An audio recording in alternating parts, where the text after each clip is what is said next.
Welcome sa Dries TV. Kung interesado ka sa ganitong news, huwag kalimutang isubscribe ang ating YouTube channel. Maraming salamat! Welcome back again sa ating YouTube channel mga kakimpaw, and sa update natin ito, ang pag-uusapan natin ay tungkol sa mga importanteng kaganapan kina Kim and syempre kay Paula Avellino. So meron tayong lilinawin mamaya sa update natin ito. Kaya sana po ay tapusin ninyo hanggang sa dulo. Pero bago po ang lahat, maraming salamat sa inyong patuloy na pagsuporta at pagsubaybay sa mga daily update natin. Kaya naman bilang pasasalamat, narito po ang ilang napili kong komento patungkol ito sa naging previous update. Unang komento mula po ito kay Ginang Helen Santos. Sabi niya, bakit nga palagi na lang sina Kim at Paulo ang nakikita ng mga yan, pati baga manghuhula? Sina Kim at Paulo pa rin. Wala na ba kayong sisiraan na ibang artista? Bakit alam ninyo na sikat sina Kim at Paulo? Bakit hindi nyo hulaan kung sisikat pa yung si Janine? Kasi palibasa hindi sikat yan. Sina Kim at Paulo sikat kaya gustong gusto ninyong siraan sila. Sabi sa inyo, miski anong sira ninyo sa dalawa, hindi ninyo kayang pabagsakin sina Kim at Paulo, lalo na pag maangat kasi mahal sila ng mga tao at tahimik lang silang dalawa, kaya nga kayong lahat. So maraming salamat po sa komento, Ginang Helen Santos. So isa lang po ang dahilan kung bakit lagi po nilang pinagtutuunan ng pansin si Kim, ganoon din po si Paula Avellino. Dahil sila po ang talagang pinag-uusapan sa mundo ng showbiz. 'Di ba? Kaya sa oras na sila po ang i-topic, syempre i-click po ninyo dahil interesado ang lahat sa ganap kay Kim and kay Paula Avellino.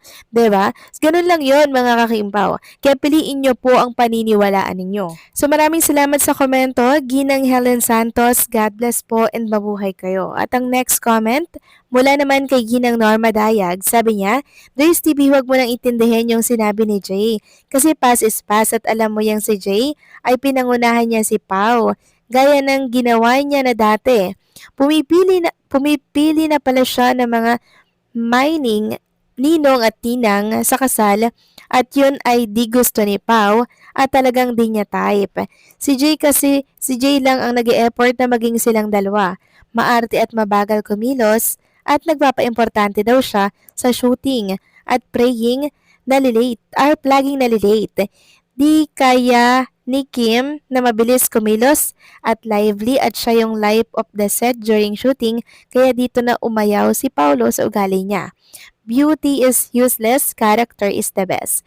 God bless them both. Yes, tama po kayo, Ginang Norma Dayag. Yung character po talaga ni Chinita Princess, walang katulad. Sobrang bait po ni Chinita Princess, very down to earth, very generous. At isa po yan sa mga talaga namang nagustuhan at minahal ng isang Paula Avellino. Hindi po kasi mahirap pakisamahan si Kim Chu, hindi po ba? Kaya ito na talaga yung pinagdarasal or gusto ng isang lalaki. 'Di ba?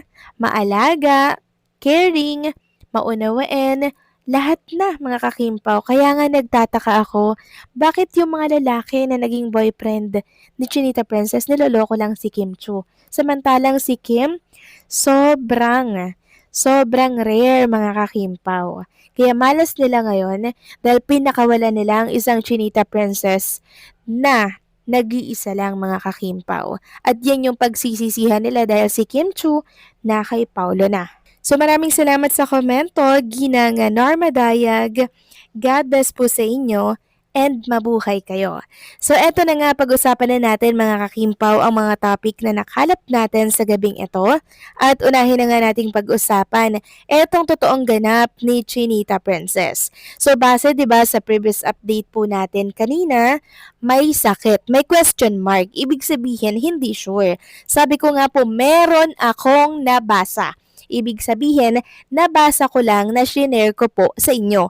Pero hindi ko kinonfirm. Kaya sana intindihin po yung update natin at yung mga sinasabi ko.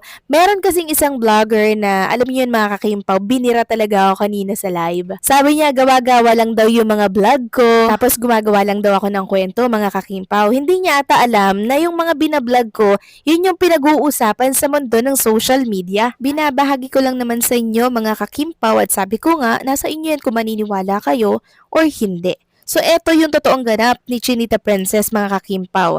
Lahat tayo kanina walang idea. Tapos may isang perfect na vlogger na sasabihin mga fake news daw yung ating mga sinasabi at binabalita dito. Nakakaloka lang, di ba? So, eto na nga, kanina po, nag-share ang Ultra Grip PH 9 hours ago ng picture with Chinita Princess. Monday. So, ibig sabihin, kanina lang to mga kakimpaw. Monday, 7 a.m. Ang coach na po ay sikat. Branch Estancia. So makikita nga dito, andyan po si Chinita Princess.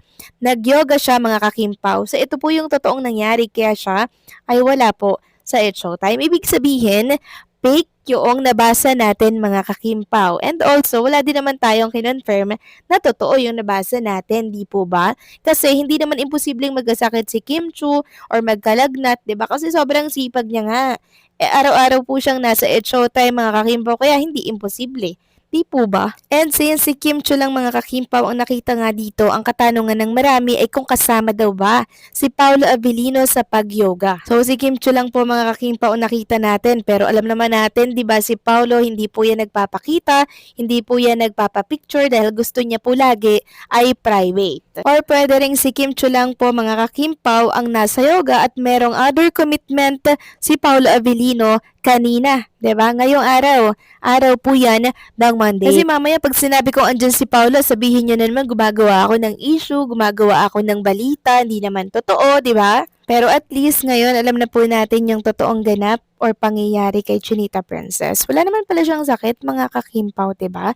So thanks God kasi malakas po si Chinita Princess and talagang nag-insert ng extra effort para syempre mag-self-love naman, mag-exercise, mag-yoga, nang sa ganun ay mas lalo pong maging strong yung kanyang body.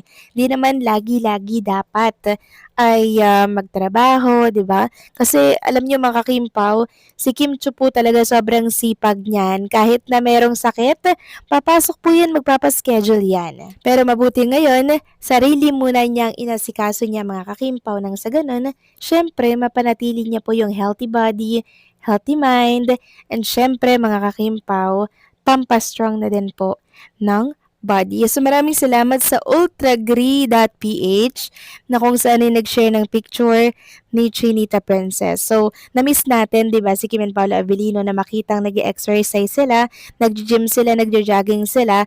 Tapos ngayon nakita natin si Kim Chu lang po yung nasa yoga. So, hopefully sa mga susunod po na linggo, Kim and Paolo Avellino makita na natin na magkasama, na nag-exercise, di ba, and nag-jogging. Kasi isa po yan sa mga namimiss ng mga Kimpaw fans. So, kayo ba mga kakimpaw, ano po ang masasabi ninyo dito?